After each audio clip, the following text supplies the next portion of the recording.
নমস্কার বন্ধুরা, দেখো মা রান্নাঘরে আজকে কি রান্না হবে। কড়াই বসিয়ে দিয়েছি গ্যাসে, তেল দিয়ে দেওয়া হয়েছে, তেল গরম হয়ে গেছে। এর মধ্যে দিয়ে দেবো চিংড়ি মাছ।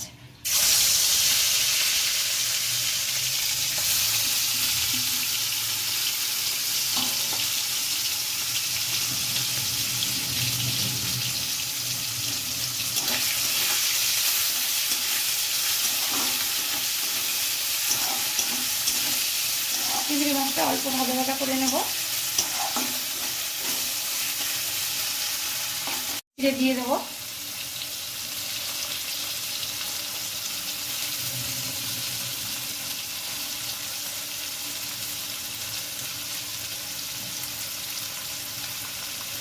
মা রান্নাঘরে আজকে যা রান্না হবে সবই তোমার সঙ্গে শেয়ার করবো। দেখো চিংড়ি মাছগুলো প্রায় ভাজা ভাজা হয়ে এসছে।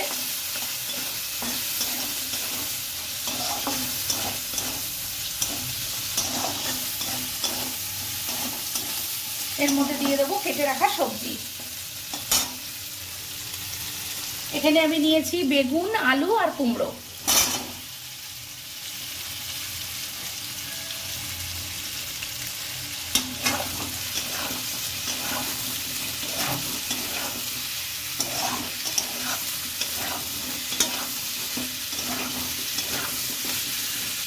একটু ভাজা ভাজা হতে দেবো।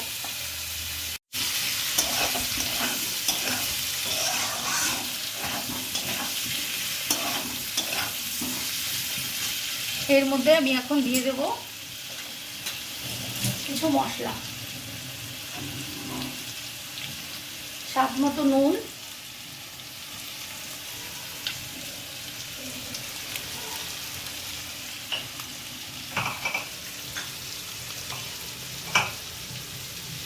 স্বাদ মতো চিনি,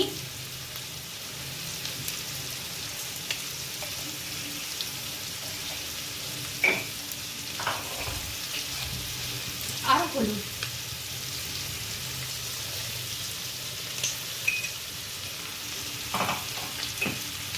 ভালো করে এগুলো সব সবজিতে মিশিয়ে নেব, মিশিয়েও আর একটু ভাজবো।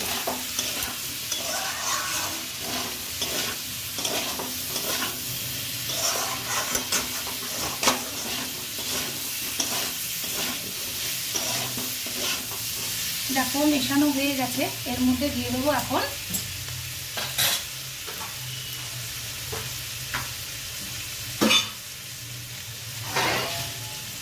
কেটে ধুয়ে রাখা পুঁই শাক।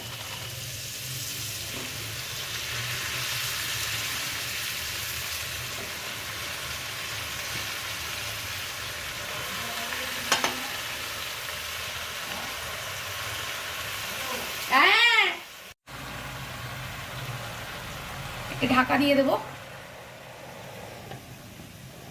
কিছুক্ষণ সেদ্ধ হোক।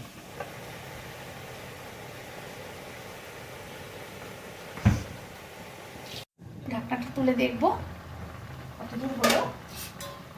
একটু এটা নেড়ে দেবো।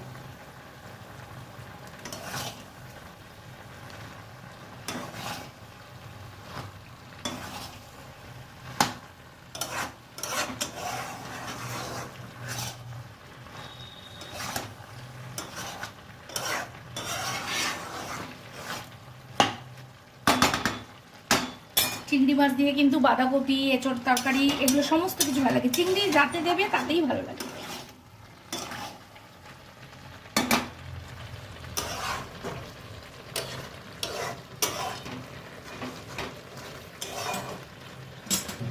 আবার একটু ঢেকে দেবো। দেখো পুঁই শাকটা দিয়ে অনেকটা জল বেরিয়েছে। এই জলটা শুকানো অবধি অপেক্ষা করতে হবে। এই জলটা শুকানো, তার সাথে সাথে সবজি ডাঁটা, পুঁই শাকের যে ডাঁটাগুলো সেগুলো শুকিয়ে যাবে।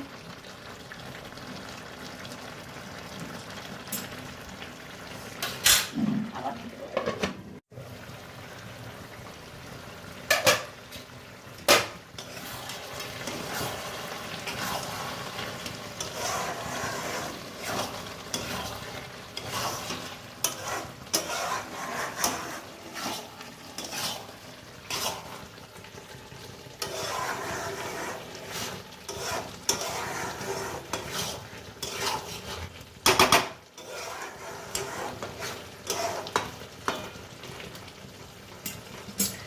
জলটা টানলে নামিয়ে দেবো। সবই সেদ্ধ হয়ে গেছে, শুধু একটু জলটা টানার অপেক্ষায় আছে। তাহলে আজকে আমার রান্নাঘরে চিংড়ি পুঁই শাকের তরকারি হলো, তোমরা দেখে নিলে। শুধু একটু জলটা টানলে পরে আমি এটা নামিয়ে দেবো, তাহলে আমার তরকারিটা পুরো কমপ্লিট। তাহলে আবার দেখা হবে অন্য একটা ভিডিওতে। ভালো লাগলে প্লিজ লাইক কমেন্ট শেয়ার করো এবং সাবস্ক্রাইব করে পাশে থেকো। টাটা।